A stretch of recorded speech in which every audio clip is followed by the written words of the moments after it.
Sud Radio, l'œil de l'expert.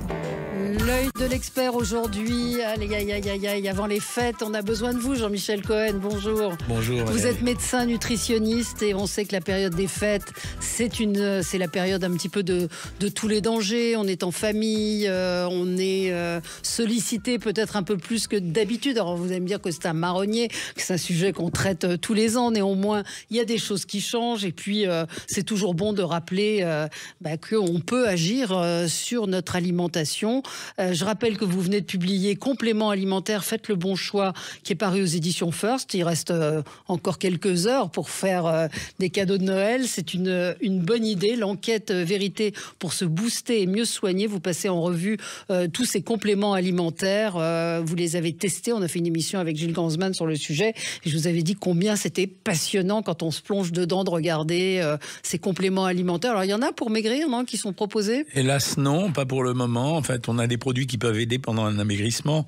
Ça veut dire soit des médicaments qui gonflent un peu dans l'estomac, comme le Konjac, soit certains probiotiques en espérant qu'ils fonctionnent, soit mais tous les autres produits qui promettent une augmentation de la dépense d'énergie ou bien de brûler les graisses, etc. C'est en fait, ça marche beaucoup plus comme placebo que comme ayant une action efficace sur la perte de poids et la graisse. Ouais. Alors vous êtes médecin nutritionniste. Est-ce que vous avez remarqué en janvier une pointe de consultation? Oui, alors c'est régulier. Parce qu'après, il y a les bonnes résolutions aussi. Oui, c'est les bonnes résolutions, c'est régulier. Chaque année, on a une baisse d'activité à partir du 15 décembre. Et chaque année, peut-être pas le 2 ou le 3 janvier, parce que les gens essayent de faire eux-mêmes quelques efforts, mais la deuxième semaine de janvier, c'est l'inondation avec les consultations pour des gens qui, en fait, prennent la décision de maigrir en ayant considéré que les fêtes, c'était une parenthèse et qu'on pouvait se lâcher complètement pendant les fêtes. Ce qui est ce contre quoi pourquoi je ne suis pas contre. Hein. Oui, parce qu'on prend pas non plus... on a le chiffre. C'est quoi? On a le chiffre. En fait, la moyenne, elle a été calculée, c'est 1,43 kg. Donc, c'est la moyenne de la prise de poids des gens en France pendant la période des fêtes. Cette prise de poids, elle est la conséquence essentiellement de la proposition alimentaire. Ouais. C'est la période de l'année. Bien sûr, on s'autorise à manger des choses un peu exceptionnelles, mais surtout, quand vous allez faire vos courses, les magasins se chargent de présenter et de mettre à votre vue exactement ce qu'il faut. Vous commencerez par le rayon chocolat, ensuite vous aurez les promos pour le foie gras, après il va y avoir des promos sur le vin, sur le champagne. En fait, tous les produits des fêtes, ils vont être mis en évidence, les mignardises, les bûches. Donc, vous pouvez pas résister. C'est pour ça qu'on dit aux gens d'aller faire leurs courses sans être à jeun, parce que ils auront peut-être, ça diminuera leur volonté. Donc, on est tenté de le faire, mais assez curieusement, je suis pas contre ça parce que c'est ce que j'appelle un moment sacré. Ouais. C'est-à-dire, ça marque l'année, c'est structurant et c'est la période de l'année où on voit les enfants, les parents. Donc, je suis pas opposé à ça. Je dis simplement qu'on peut prévenir les choses un peu auparavant et surtout, on intervient juste après. Oui, on intervient juste après, on compense, mais on n'est pas tous égaux quand même. On ne cesse de le répéter devant la prise de poids. Et puis aussi, on remarque qu'on a plus de mal à partir d'un certain âge à perdre les kilos. Alors ça, on connaît la raison. Ouais. En fait, à partir d'un certain âge, on commence à perdre de la masse musculaire. Mettons qu'à partir de 40 ans, si vous faites pas grand-chose, vous perdez 1,5% de masse musculaire jusqu'à 50 ans. Ensuite, à partir de 50 ans, c'est 1%. Et à partir de 60 ans, si vous faites rien, c'est plus important que ça. On peut aller jusqu'à une perte de la masse musculaire en vieillissant vieux, c'est-à-dire en ayant 70 ans, jusqu'à 50%. Et c'est la masse musculaire qui dépense l'énergie. Donc en fait, si vous mangez pareil avec une dépense d'énergie qui diminue parce que vous avez moins de muscles, fatalement, vous prenez du poids. Mais c'est pas une fatalité. Ça dépend vraiment des comportements des gens, à la fois en termes d'activité physique, aussi en termes de surveillance. Je pense, par exemple, j'ai souvent la question sur les réseaux, qu'est-ce que je peux faire? Je suis en préménopause pour éviter ou parce que j'ai pris du poids.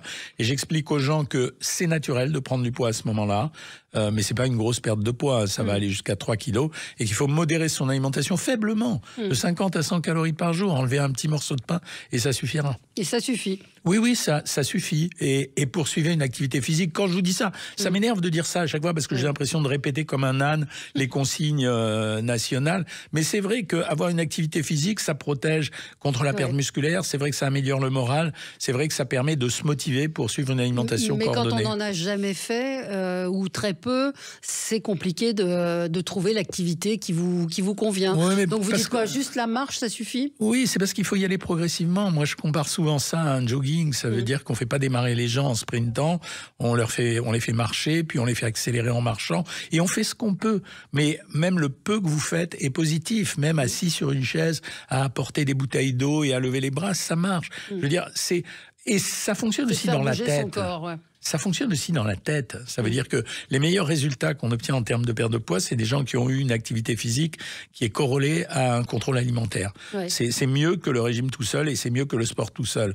Pourquoi? Mais pas parce que c'est plus efficace. C'est simplement parce que c'est motivant. Le régime motive le sport motive le régime. C'est ça qui fonctionne.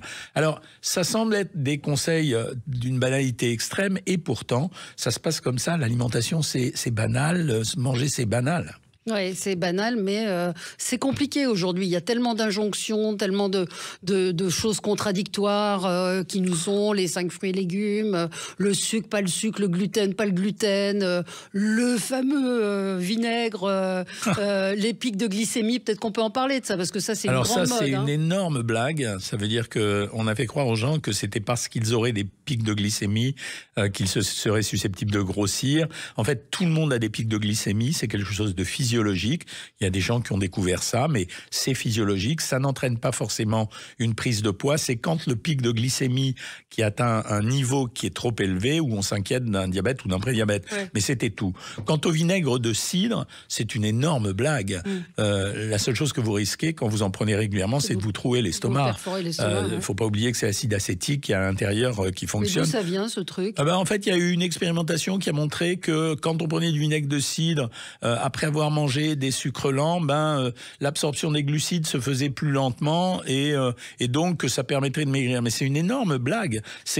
L'étude était intéressante parce qu'elle montrait quelque chose, mais elle n'avait pas d'implication clinique, c'est-à-dire on ne pouvait pas s'en servir. Et ce qui m'a fait rigoler en plus, c'est que les gens proposaient de prendre du vinaigre de cidre, mais on en a toujours mis dans les salades, on n'a pas maigri pour autant. Hein, donc mais ça fait partie, si vous voulez. Il y a quand même autour de la nutrition et de l'amaigrissement toujours eu, depuis que je fais ce métier, donc il y a plus de 30 ans, mais du marketing, du business, etc. Les pics de glycémie, c'était un truc pour essayer de vendre des capteurs de glycémie, en flanquer un à tout le monde sur le bras, et qui dépensent de l'argent dans les pharmacies et qui renouvellent les consommables, c'est-à-dire la petite bandelette ou la petite bouteille qu'on mettait à l'intérieur. Mais ça n'a pas pris finalement. Ça a pris aux États-Unis chez les obsessionnels, mais ça n'a pas pris en France. En tout cas, c'est un carton, le livre de Jessie Inchauspé avec ses... À partir du moment où c'est une curiosité, les gens achètent un livre. Entre acheter un livre et passer à l'étape active, c'est-à-dire faire ce qui est dans le livre, il y a quand même une grande différence et on n'a pas vu ça. Donc tant mieux pour elle qu'elle ait vendu son livre, j'espère qu'elle s'offrira de belles vacances, mais en dehors de ça, il n'y a pas eu d'implication sur le sujet. Plus sérieusement, j'ai envie de dire, les nouveaux médicaments, les piqûres, alors on a vu que l'Ozempic, qui est un médicament pour diabétiques, avait été détourné de son objectif principal par des gens qui voulaient perdre du poids. Évidemment, ce n'est pas l'indication. Et puis, il y a 2 autres médicaments qui ont reçu l'autorisation de mise sur le marché en France, qui sont destinés à qui et comment ça marche? Alors, la particularité des 2 autres médicaments de l'Ozempic, qui sont le Wegovy et le Mounjaro, c'est que ce sont des médicaments qu'on peut donner juste pour traiter des problèmes de surpoids. Si vous avez un facteur de risque, donc l'indication c'est au-dessus de 28 d'IMC, si vous avez un surpoids et un facteur de risque, on peut vous le donner. Je rappelle que la prescription n'est autorisée que pour les endocrinologues et les diabétologues. Par contre, les renouvellements peuvent être faits par les généralistes. Le deuxième, le Mounjaro, est un médicament. Alors après, c'est les doses qui changent dans ces médicaments, qui est un peu plus puissant encore que le Wegovy. Mais les dosages qui sont en France à l'heure actuelle ne sont qu'à 5 et à 10. Et il y a d'autres dosages qui vont arriver dans les semaines à venir. C'est intéressant pour des gens... Quel recul on a là-dessus? Alors, en fait, quand on regarde sur les expérimentations cliniques, sur le Wegovy, on a plus de 17 ans de recul. Ça veut dire que ça a été testé il y a déjà 17 ans. Et en termes d'application humaine, on a 7-8 ans. Il y a 2 problèmes avec ces médicaments. Premièrement, on se demande si c'est pas un traitement à vie. Alors il y a une étude qui commence, qui teste pour voir si on peut l'arrêter, puis peut-être le reprendre en cas de besoin. Ça, c'est le premier problème. Deuxième problème, c'est leur prix. C'est complètement antidémocratique. C'est-à-dire, c'est parce que ça coûte 300 € par mois. Si c'est à vie, c'est un budget. C'est pas remboursé par la sécurité sociale. Et donc, ce qui est ennuyeux dans cette histoire, c'est qu'on sait malheureusement que ce sont dans les bassins de population défavorisés où on a le plus d'obésité. Donc ça veut dire qu'on va le donner aux riches riches qui peuvent se l'offrir, et on va poser un problème aux gens qui ont moins d'argent et qui pourront pas le prendre. Après, en dehors de ça, il y a des choses qui circulent qui sont complètement folles. On a beaucoup parlé de la pancréatite à propos de ces médicaments. C'est faux.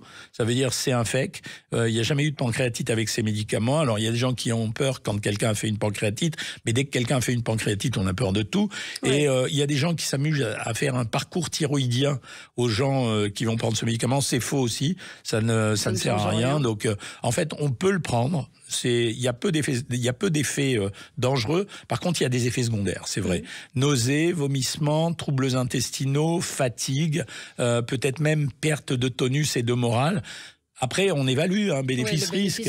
Voilà, c'est 28 d'IMC, c'est quoi? C'est combien de poids? C'est pas beaucoup. C'est quelqu'un qui, par exemple, pour 1m80 pèserait 92 kilos. Je parle d'un homme et qui aurait. Par contre, il faut qu'il ait un facteur de risque. Il a un facteur de risque. Oui, du diabète ou maladie cardiovasculaire, cholestérol. Oui, là, on peut le donner. Alors, les gens en tirent profit. Pourquoi? Parce que ça agit comment? Ça empêche la vidange gastrique. Donc, vous avez l'impression d'être vraiment saturé. Vous avez une sensation de satiété, donc les gens n'ont pas envie de manger parce qu'ils sont gênés. Et deuxièmement, ça augmente la production d'insuline, ce qui permet de retarder l'absorption du glucide, notamment quand ils mangent. Alors c'est plutôt intelligent et intéressant. Après, oui, on va voir ce que ça va donner. Il y a beaucoup de gens qui sont rétifs. Ils ont peur parce que c'est une injection qu'on se fait soi-même une fois par semaine. Il y a eu beaucoup d'effets secondaires. Les médicaments font peur aujourd'hui. C'est pour ça, je vous en avais parlé sur le livre pour les compléments alimentaires. C'est ce qui explique le succès des compléments alimentaires. Maintenant, c'est au médecin d'évaluer ça. Ça veut dire, est-ce qu'il va tirer un bénéfice qui est plus important que le risque qu'il a à rester gros aujourd'hui? On marque une pause et on se retrouve avec vous dans un instant, Dr Cohen, pour évoquer cette période de fête, ce qui les conseille. Peut-être qu'il y a des petits conseils quand même à donner pour éviter de prendre du poids. Bien sûr. À tout de suite. Sud Radio, l'œil de l'expert. Et nous continuons cette conversation avec le docteur Jean-Michel Cohen, médecin nutritionniste. Je rappelle qu'on vous retrouve tous les samedis aux côtés du docteur Millot sur CNews à 10h30, c'est ça? C'est ça. Et également, vous venez de publier Compléments alimentaires, la vérité sur les compléments alimentaires. Vous les avez tous testés. Faites le bon choix. C'est un livre paru chez First et qui est indispensable dans une bibliothèque pour bien acheter, bien consommer. Ça va, encore une fois, je le répète, des médicaments, enfin des compléments qui concernent le rhume jusqu'à ceux pour dormir. Vous parlez des gummies, etc. Donc c'est très intéressant pour ne pas se faire avoir. Moi, je voulais qu'on parle de cette période de fête qui commence. Il va y avoir quoi au réveillon chez vous? Chez nous, en général, c'est les fruits de mer. Alors la consigne, c'est de dire oui, ça va, bien sûr. Le seul problème des fruits de mer, c'est le pain et le beurre. C'est le pain, le beurre, la mayonnaise. Alors la mayonnaise, on peut éviter. Après, si vous en prenez une cuillère à soupe dans le repas, c'est pas une catastrophe.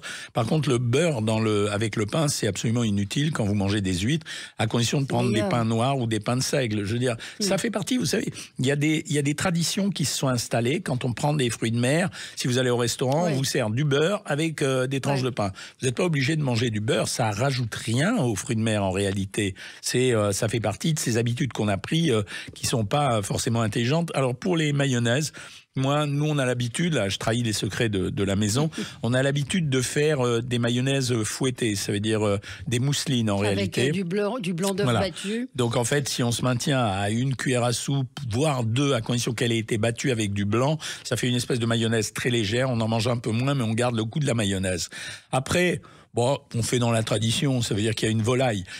On peut prendre de la dinde, c'est un produit qui est maigre. Il paraît que les Français en mangent de moins en moins. Oui, parce que ça n'a pas la cote. C'est pas bon. D'abord parce que c'est dur à cuisiner pour que ça soit moelleux. Ensuite, c'est très gros, une dinde. Moi, je préfère personnellement le gibier. D'abord, il est encore plus maigre. Les pintades, le pigeon, voilà. Donc, nous, c'est la tradition, c'est une pintade au chou. Vous avez vu qu'on est sérieux, ça veut dire qu'on mélange des légumes. Alors que si vous faites la dinde, ça sera difficile de ne pas mettre des pommes de terre sautées à côté. Voilà. Et puis je vous dis, pour acheter une dinde, il faut être plusieurs à la manger. On bannit le fromage, ça veut dire que le fromage, j'arrête pas de le dire, les fromagers ne vont pas fermer l'année prochaine, donc ça veut dire qu'on le mangera à d'autres repas. C'est pas obligatoire quand on veut se faire plaisir.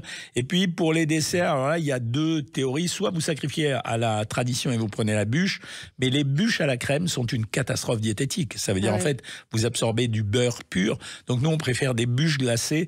Et quand on a le courage, on achète des omelettes norvégiennes parce que c'est joli. midi, on les fait flamber. Après, il y a le problème de l'alcool. Parce que, bien sûr, je rappelle avec modération comme tout le monde, mais si vous bougez pas de chez vous, faites ce que vous voulez sans être absurde. Mais l'alcool, on dit toujours que le champagne est moins calorique que les autres vins. En réalité, la différence est extrêmement fine. Hein. Ça veut dire que ça se joue sur une dizaine de calories. C'est pas ça qui change les choses. C'est combien de calories, un verre de vin ou un verre de champagne? Alors, ça dépend de la taille du verre. On peut dire que le champagne est à 88 calories pour 100 millilitres, mais un verre fait 150. Donc, vous rajoutez, ça fait 125 calories. Et le vin, c'est 92, 93. Donc, ça fait 135. Donc, vous voyez, il y a 10 calories de différence. C'est pas significatif. Le champagne est bulleux, en général. Alors, peut-être que les gens boivent un peu moins. Le danger, c'est vraiment les apéros quand il y a les fêtes, parce qu'on attend pour se mettre à table. Et pour les apéros, c'est classique de mettre les cacahuètes, les amandes, les trucs comme ça, sur les produits gras, riches, salés. Donc, nous, on préfère faire des verrines, en général, ou des brochettes. On pique des petites crevettes, des tomates cerises, etc. On fait durer le moment jusqu'à se mettre à table. Le pire, c'est les chips. Hein. Le pire, c'est les chips, oui. Et puis alors, ne vous faites pas avoir par les chips végétales. Alors certes, elles contiennent plus de fibres que les autres, mais elles sont aussi caloriques et aussi grasses. Ouais, bon, donc les chips, on met des légumes, on met des choses comme ça. Le foie gras, c'est pas terrible non plus. Alors en termes de oui calories. et non, vous voyez, comme je suis généreuse, c'est-à-dire que le foie gras, il présente une caractéristique, c'est que les graisses du foie gras, c'est ce qu'on appelle des graisses monoinsaturées qui vous protègent du cholestérol. Ça veut dire, c'est pour ça que dans le sud-ouest, contrairement à la réputation qu'on devrait avoir, les graisses de canard, d'oie et bien sûr le foie gras, c'est pas les produits qui sont menaçants pour votre santé. Par contre, c'est un produit riche, 540 calories pour 100 grammes. Donc la bonne ration, c'est de prendre 50 grammes et de le prendre pas avec de la brioche, pas forcément avec de la confiture. Encore, la confiture, ça pourrait passer. C'est de le prendre sur une tranche de pain grillé. Voilà, ça passe comme ça et de pas l'accompagner avec le verre de Porto, comme ça devient l'usage. Et le saumon?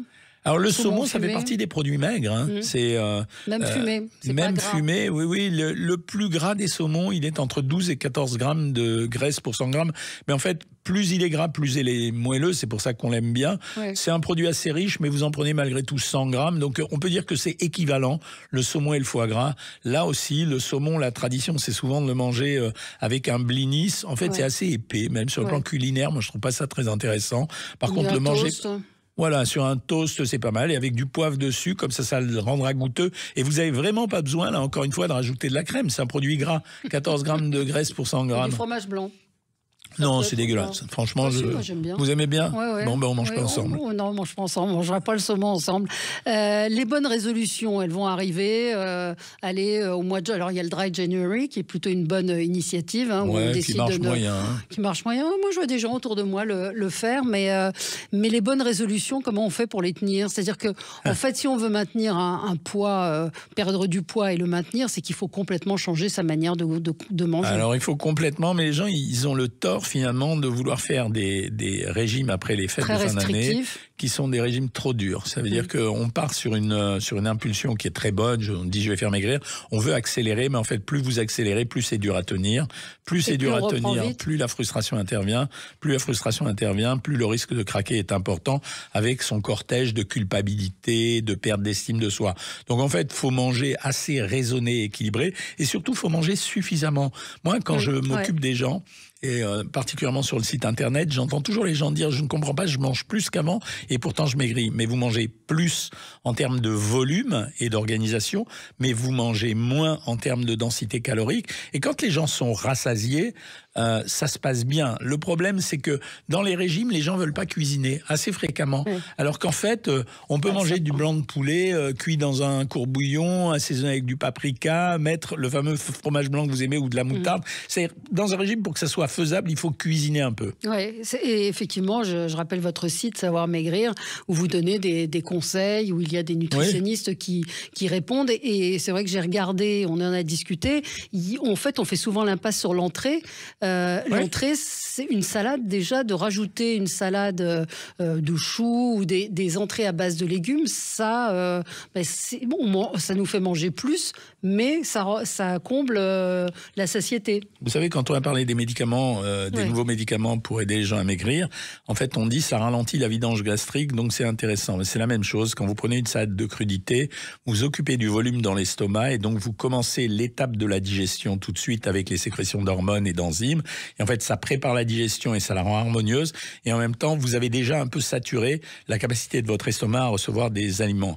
Après, en fait, je me rends compte que le plus gros des problèmes aujourd'hui, c'est la difficulté des gens à organiser les choses. Ouais, et souvent, je leur dis, préparez à l'avance des carottes râpées, du chou, comme vous l'avez dit, des champignons crus que vous avez râpés, etc. Tout un tas de crudités. Laissez-les dans votre frigo. Préparez-en 3, par exemple.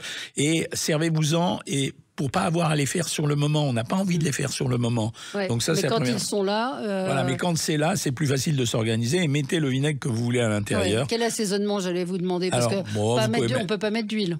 Non, si, on peut mettre de l'huile. Il en faut un petit peu des matières grasses, mais on va mettre une cuillère à café d'huile dans une petite assiette de crudité. Par contre, on va l'assaisonner autrement. On peut rajouter du vinaigre, du poivre. Mais je me suis toujours demandé, quand on fait une grosse salade, par exemple, on va reprendre le chou, on fait une salade pour plusieurs personnes, donc on est obligé de mettre plus d'assaisonnement que si on se fait une petite assiette à soi. Bien donc sûr. Comment est-ce qu'on compte la cuillère d'huile qu'on met ? Il y a deux façons de faire. La première façon, la plus simple, c'est de préparer la sauce à part et chacun met la sauce qu'il veut dans son assiette. Et la deuxième façon, c'est de compter le nombre de cuillères que vous mettez. Dans les régimes que je donne... si vous mettez une cuillère d'huile, une cuillère à soupe pour un bol de salade... Vous pouvez en mettre 3. Du tout. S'il y a 3 personnes qui mangent, c'est un tiers de salade. Après, c'est pour ça que je vous dis, s'il y en a un qui aime beaucoup plus la sauce, vous faites la sauce à côté. Donc, c'est important de démarrer par une assiette de crudité, comme c'est important de finir les repas avec un produit laitier et un fruit. C'est la même chose. C'est toujours, je vais essayer de remplir l'estomac. La principale valeur calorique qu'on peut éviter, qui nous aide dans les régimes, c'est les matières grasses. Tout simplement pour un niveau de chiffre. Une cuillère à soupe d'huile, c'est 100 calories. 15 grammes de beurre, c'est 100 calories. 100 calories, ça correspond à 200 grammes de carottes, ou à peu près. Donc, voilà l'erreur la plus fréquente. Le pain ? Moi, je suis pas un opposé au pain. Il faut des sucres lents. Dans tous les régimes que je donne, je mets en moyenne 40 grammes de pain le matin, 100 grammes de féculents le soir, ce qui pourrait se transformer en 80 grammes de pain dans la journée ou 200 grammes de féculents dans la journée. Donc, il en faut, mais un peu. Et c'est vraiment important psychologiquement. On dirait à quelqu'un, vous avez le droit d'avoir un peu de riz ou de pâtes ce soir. Ça change la vision du régime. Absolument. On va vous écouter et j'espère qu'on passera des fêtes équilibrées mais joyeuses quand même. Il faut se faire plaisir. C'est un moment important. Et je rappelle votre livre Compléments alimentaires, tout savoir sur ces compléments alimentaires. Faites le bon choix. C'est aux éditions First. On vous retrouve encore une fois sur CNews avec Brigitte Millot tous les samedis matins et puis votre site Savoir Maigrir pour plus de... Puis vos petits lives qui sont très bien faits sur Instagram. Vous faites des lives régulièrement avec les gens qui vous posent des questions. Tous les mercredis et tous les on dimanches apprend plein de choses. Merci, Dr Cohen. Passez de très bonnes fêtes. Un joyeux Noël. Merci à vous.